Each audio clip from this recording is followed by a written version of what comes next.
Hey everyone, I'm Pastor Jay and welcome to Simple Church Online. Whether you missed last Sunday, you're checking us out for the first time, or maybe even watching out of state, we're so glad that you're a part of our community. And we're praying today that as you watch, God would use this to bless your life. Enjoy the message.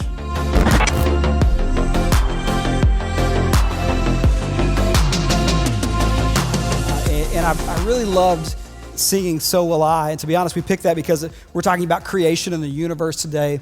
But man, that song, the first service and this service has just got to me. And the line of, he's the one who doesn't leave the one behind, who never leaves the one behind. And I just got to say, I'm convicted in my heart because I think the church is leaving the one behind in droves. And maybe, you know, I'm involved with church stuff all the time, and that's my life, and I get that. But I don't think the church understands how big of a problem this is, that people are walking away in droves from the church. They're hurt, they're sad, they're offended, they're whatever the case may be, and they're walking away not just from the church, but from Jesus, man, and it breaks my heart. And so the whole idea of the series is to kind of just forget everything that we've been taught, and let's get back to just the root of truth and faith, and what does that actually look like? And maybe for the first time ever in your life, you're building your own foundation. Not what a church told you, not what a pastor told you, but where does the truth come from? And that's my heart, because the church has got to do better. The church has got to do better. And I love the song that we sang before that who sang that? Who sang it? Layla. Yeah, sorry. Layla sang that. And it says, you know, the Spirit says it's time. There's a change that needs to happen in the church. And it's our responsibility to change. It's our responsibility to be different. Not the world. It's not their responsibility. It is our responsibility. And so I'm going to be fired up in this, and I hope that you are too. And we took last week off. And so I want to kind of recap what we talked about in the first week. If you weren't here, we started this series, and I made the statement that we're all searching for truth. Mankind, every person is searching for truth. Why? Because that's what's in us. We have this desire to understand truth and purpose and meaning and all this. Why are we doing this thing called life? And if you were here, we talked about where our belief and our faith comes from. And I want to put the table up again that we talked about, and I won't go through all of it, but typically what has happened is that most people have formed their faith, their trust, the truth, everything on the first three reasons: for sociological reasons, for psychological reasons, or for religious reasons. Now, I'm not going to go through all those again, but for the most part, most people form their beliefs based on those three things. And so what we're challenging in this series is, let's go to the fourth, and for philosophical reasons, let's build a basis for faith. What is the most consistent? What is the most coherent? And what is the most complete understanding of truth that we can have? That's the goal. I'm not asking you to believe in my God. I'm not asking you to do that. I'm asking you to find truth. Start at the basis of truth and go there. So we're going to go on this journey, and it's going to be a journey. And I want you to stick with me, because what we're doing is we're going to build a case for the truth that we can know. Because through mathematics and science and nature and reasoning and logic, we can build a case for God.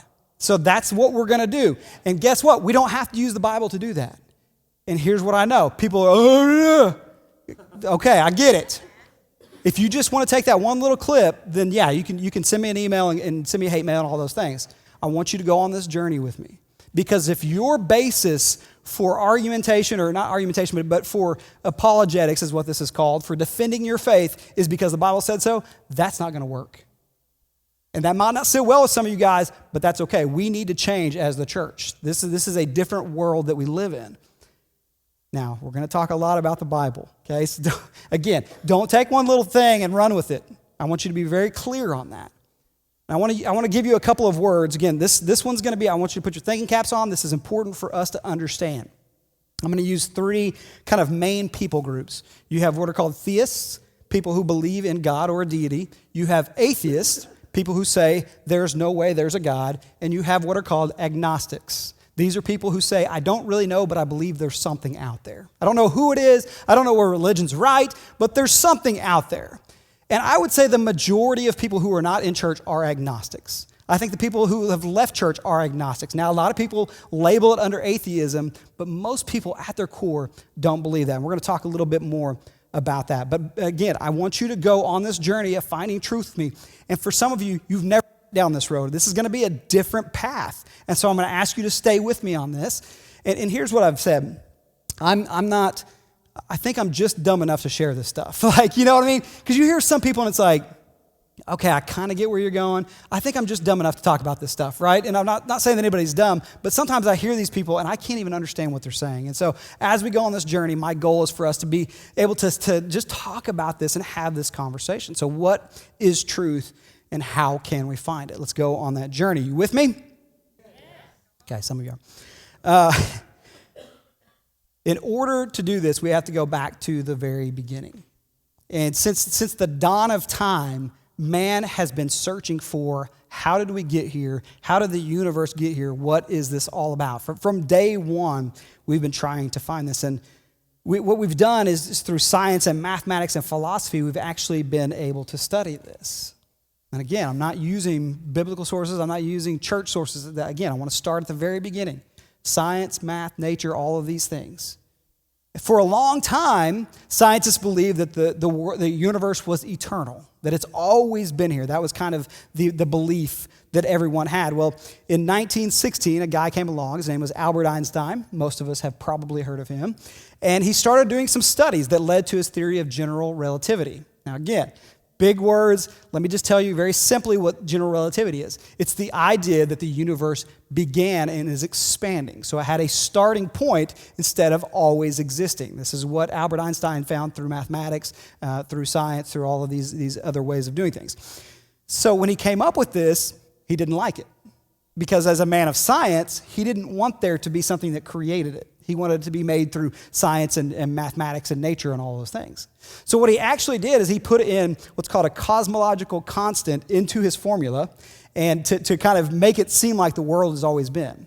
And actually what he did is he divided by zero. Now, if you've been in school at all, like really 8th grade and up, you know that that's not possible. I actually probably learned that like 3rd grade. Like you cannot divide by zero, but he so didn't want it to be true that that's what he did. So they continued to study it, and in 1922, it became official that science believed that the universe had a beginning. And in 1927, for the first time, we actually got to see the expanding universe. Edwin Hubble, who created the Hubble telescope, which we know now, got to actually see this expanding universe. And so from 1927, he studied it. In 1929, Albert Einstein had the opportunity to go see through the Hubble telescope and to officially change his position that the universe had a starting point. As a matter of fact, he would go on to say that putting that zero in and changing the equation was, quote, the greatest blunder of my life.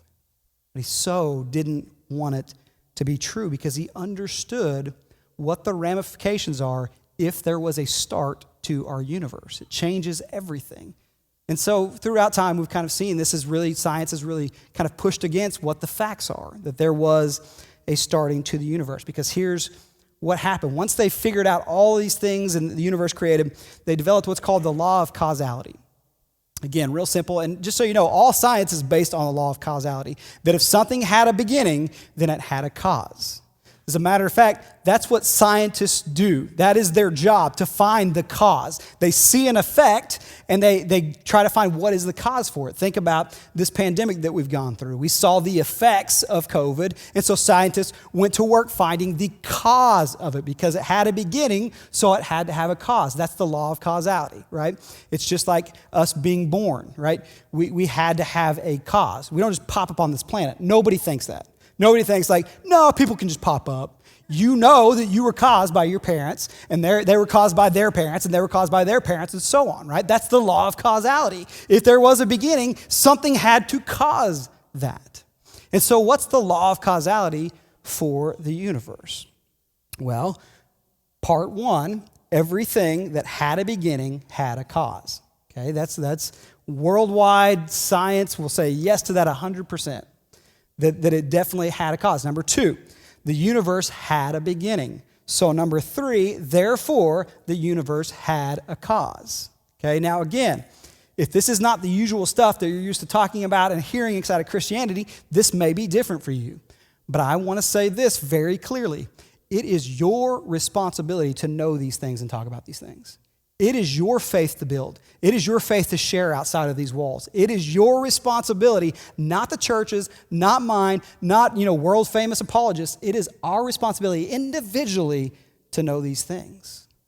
And sometimes we're not real comfortable with that. And so I want to talk about these ideas and kind of break them down. And I want you to really just kind of hone in on this because what it's done for me. So I'm a skeptic by nature. It took me a long time to believe in God. I went to church most of my life, stopped going whenever I kind of got to the age where I could choose. Went back in high school and still did not connect with God. Still thought this is a bunch of bull. I don't feel what they feel. People are crying. That's just stupid. What's going on? And so for a long time, I was a skeptic. So for me, I needed a foundation for truth. And just to be honest with you, because the Bible said so, it wasn't good enough for me as a high schooler. That's just real. And there's a lot of people who are living life right now, and that's what they're experiencing. And what does the church say? Well, you just have to believe in the Bible. Well, what happens when they don't believe in the Bible? These are the conversations that need to be had inside churches, and it's our responsibility to have them. Now, you're probably not going to debate a Christopher Hitchens, who I think passed away. We were talking about that, a world-known atheist. You're probably not going to debate him. But you need to have the knowledge, one, for yourself, but two, to be able to share with other people in a rational manner. So this is really, really important. And so the law of causality. Francis Bacon, who's considered the father of modern science, said this: true knowledge is knowledge by causes. In other words, science is the search for causes, like we said.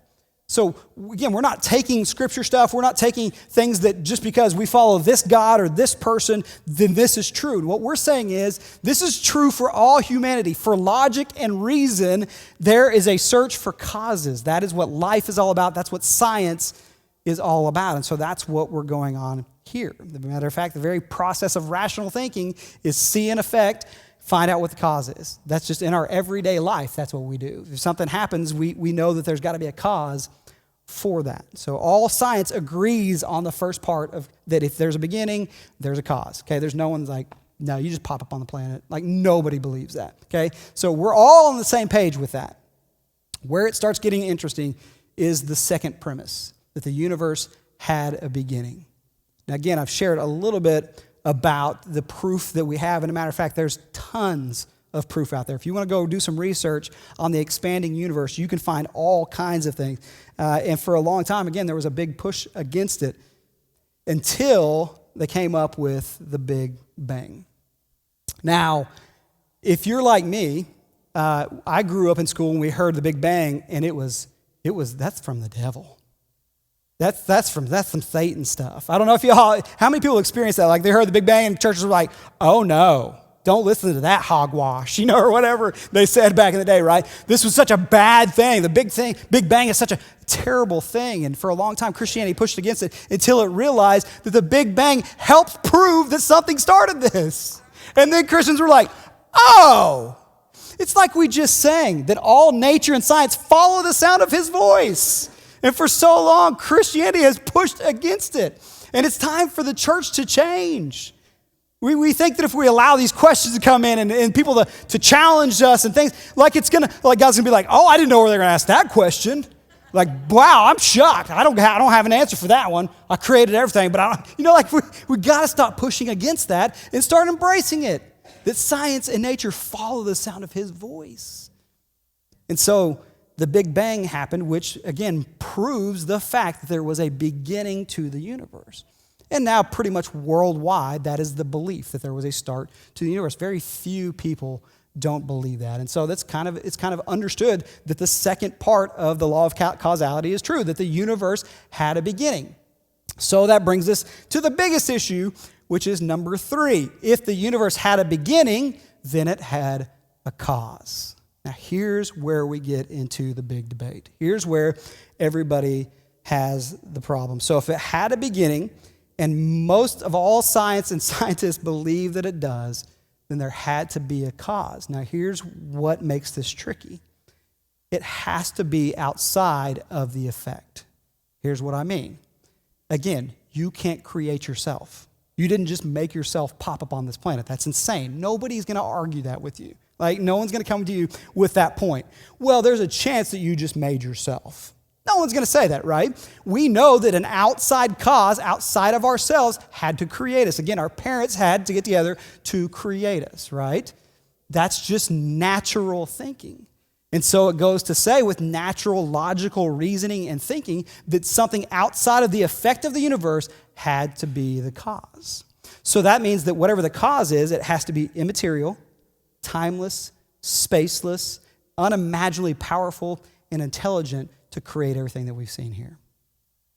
So without the Bible, without arguing, my God or anything like that, we can get to a place where we all agree that the universe was created by something that is timeless, spaceless, immaterial, powerful, knowledgeable, intelligent beyond reason.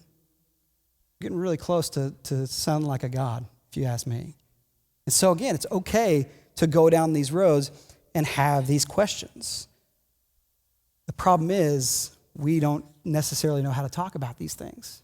And if you've ever talked with an atheist or someone who believes that position, they know their stuff. And they're really smart. And the reason they're drawing people away is because their arguments sound really smart. Now, if you look at the basis of it, there's not a whole lot of logic and reason to it, which is what they argue against Christians, but they know how to share their point. I wonder how many Christ followers know how to share their side. How many Christ followers know how to talk about these kinds of things. Again, I'm not saying you need to be the world-renowned studier of this. I'm not real smart, okay? What word did I use? Scientifical, which is not even a word today, whatever. You know what? I guarantee you if I can understand this stuff, you can. And it's our responsibility to do that. Because the world is looking for something. And even most scientists, like I said, are at a place where they believe that there is a cause that is immaterial, spaceless, timeless, powerful, intelligent. They'll give you that. They're there, okay? So it's primed and ready. As a matter of fact, there's a man named Robert Jastrow, and he's now in charge of what's called the Mount Wilson Observatory. That's where the Hubble telescope is at. And he's not a believer. He's not a religious man. But this is what he has said about scientific discoveries. Astronomers now find they have painted themselves into a corner because they have proven by their own methods that the world began abruptly in an act of creation to which you can trace the seeds of every star, every planet, every living thing in this cosmos and on the earth. And they have found that all this happened as a product of forces that they cannot hope to discover. That there are what I or anyone would call supernatural forces at work is now, I think, a scientifically proven fact. So even science is at a place where there is a supernatural force that has created all this. Something outside of this has created all of this. Powerful, intelligent, timeless, spaceless, eternal, infinite. Very familiar qualities to some things that I've read. But how do I know it's a God, and how do I know it's the God of the Bible? Well, I don't yet. I mean, I do. You get what I'm saying, right? This is the journey that we're going on, but look how far we've already come. And what happens is most people who say they're atheists will at least get to this point, and guess what? You just went from atheist to agnostic, and you're at a much better place. Because to say there's no God is a really, really scary place to be because it goes against logic and reasoning. I'm not saying it goes against the Bible. I'm not saying it's going against my belief. It goes against logic, reasoning, science, mathematics, you name it. That's a dangerous place to be. So that's why I'm saying don't find truth. Don't find truth because I tell you that I believe in this God or they believe in that God. Find truth because it makes sense to you.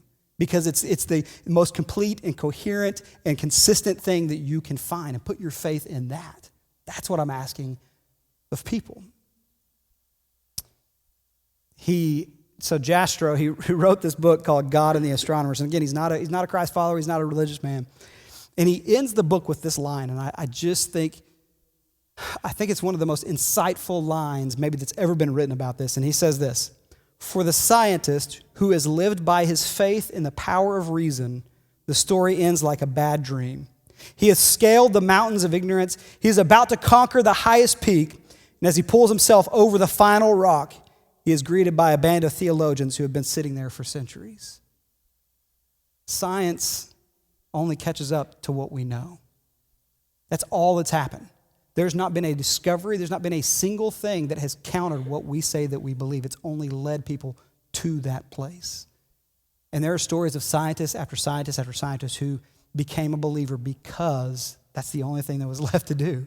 It was all right there in front of them. There's nothing else that they could do with that. And so that's why I say most rational thinkers are not atheists.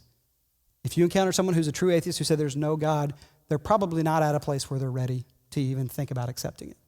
Because if they won't give you this, that the world was created and so there must be a cause, then here's what they're forced to believe. There's two things you can believe about our universe. One, that something powerful outside of it has been eternal and created it. Or two, nothing created everything we see. And I would just say that second position takes a whole lot more faith than the first position.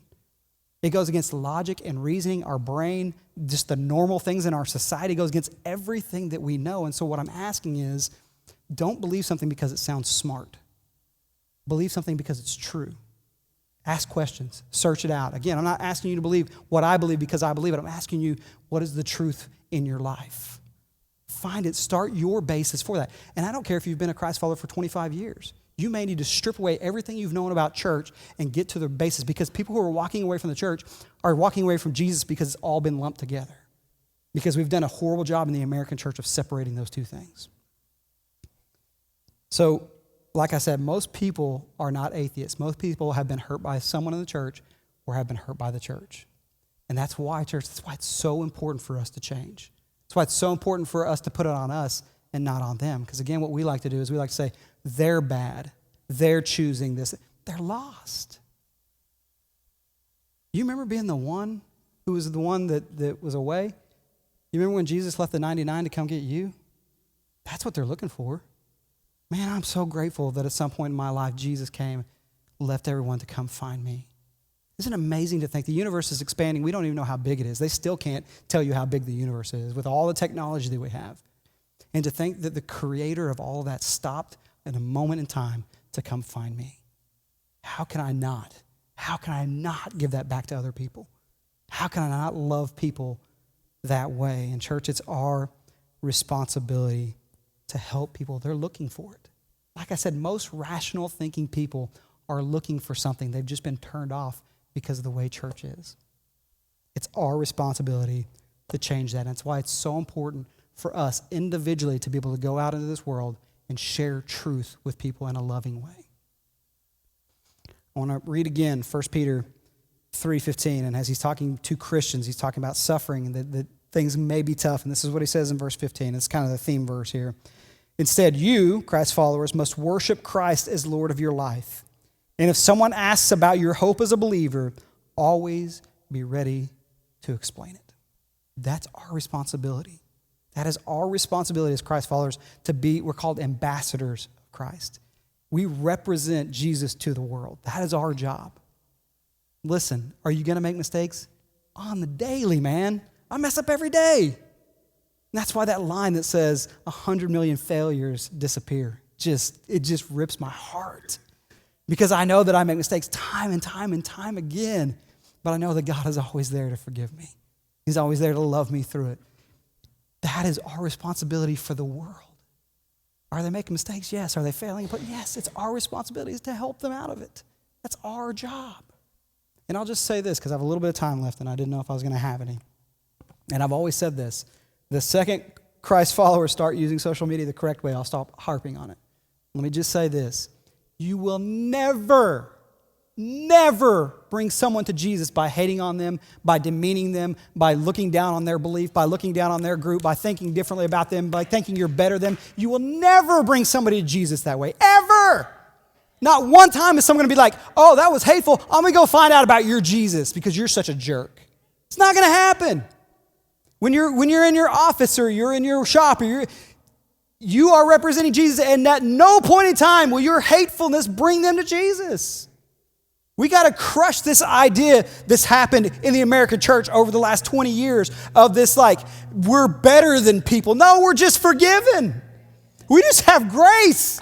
And that's what we're supposed to give to other people. We're no better than anyone else. Are you kidding me? I can't even live up to the standard that I want myself to live up to. How in the world am I going to ask somebody else to do that? They don't have the Spirit to help walk through that. How dare me ever judge somebody? And I preach this, but guess what? I get on Facebook too and I hear somebody say something. I'm like, that's the stupidest thing I've ever heard. I'm not getting down on you. I'm reminding myself. I can see people post stuff all the time about their deconstruction, about how the church is such a horrible thing. And yes, there are pieces of the church that need to be fixed, but I also know that it's beautiful and loving, and all I want to do is get on there and just argue with them and tell them, no, you're wrong, and here's why you're stupid and I'm so smart. And I'm like, no. It's just grace. It's just Jesus. That's it. And if we're going to change the tide, even armed with this kind of information, it's only going to be because we love people. And we show them grace and mercy. And we bring them to the feet of Jesus because they can't help. They're looking for it. They want it. They're trying to find it, I promise you. They just don't want the product that we're selling. And it's our responsibility, church. It's our responsibility to know this, to be confident in this kind of stuff, and to share it with the world in a loving, kind way. Over coffee, in your home, not on Facebook, not with a group of people to embarrass somebody. One-on-one relationships, sharing the truth of what Jesus has done in your life. That's where it's going to happen. And again, I'm not asking you to believe what I believe just because I believe it. Don't do that. As a matter of fact, that's what we've done in America. We just believe whatever the church we go to tells us. I'm not asking you to believe because of what I believe. Find out for yourself. Develop your own faith. It's on you. You're going to stand before God. I'm not going to be there like, yeah, they were pretty cool. Go ahead and let them in. He's not like, I'm not going to get like subbed in for you. Like, yeah, I can tell them whether or not you're a good enough person. It's your faith. And here's what you're going to find, because this is the beautiful journey that I've been on. As I've deconstructed my faith, as I've got to the core of what I believe, stripped it all away, I have found God more than I ever have before. It's been more true than it ever has been in my life. And I found more grace and love than I ever have before. That's what happens when we seek the truth. A lot of people don't want to do that because it creates a lot of accountability. We don't like to be accountable. But then we miss out on the fullness of what God has for us. That's what I want. So again, man, go on this journey. Go on this journey with us. Figure out for yourself what you truly believe. And maybe you know this, man. Maybe this is in your heart and this is just encouragement for things you already know. That's great too. Let's encourage each other. That's our job. Our job as a church is to hold each other accountable, to equip each other, and to encourage each other. That's what we do here. It's not just to come and sit and hoorah and leave. We're a family. That's what we do here, and that's my hope. That's my goal for us. Let me pray over you. Father, thank you for your word, for your truth. Thank you that you allow us to ask questions. You're okay with our doubts. You're okay with us bringing those to you. You're big enough for that. And I'm also thankful that as we challenge and as we even look at science and nature and all this, everything points to you. That there is something outside of space, time, matter that is intelligent and powerful. And I'm so grateful that I know where that's at. And that I've gotten that forgiveness and that freedom.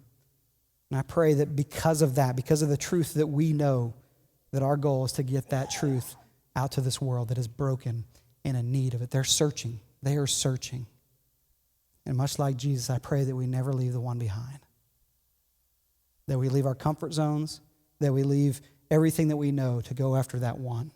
And yeah, there may be times where it's uncomfortable, but that's what the Spirit's for. It leads us in conversations. It leads us as we're talking to people. And I just pray that we feel the weight, that this is our responsibility. And what a beautiful responsibility that we've been tasked to be the ambassadors for you. How crazy is that you've entrusted your message, your treasure in jars of clay, us, broken people. But you believe in us, and you know that the world will see love through us. So help us to be those people. Help us to be that kind of church. We pray it in Jesus' name. And everyone said, amen, amen. Thank you. Once again, thank you for stopping by today. We'd love for you to be a part of our family at one of our services at 9 or 11 on Sunday. You can find out all of our information at simplechurchtulsa.com. And we'd love to pray for you any way we can. So please message us, and we hope you have a great week.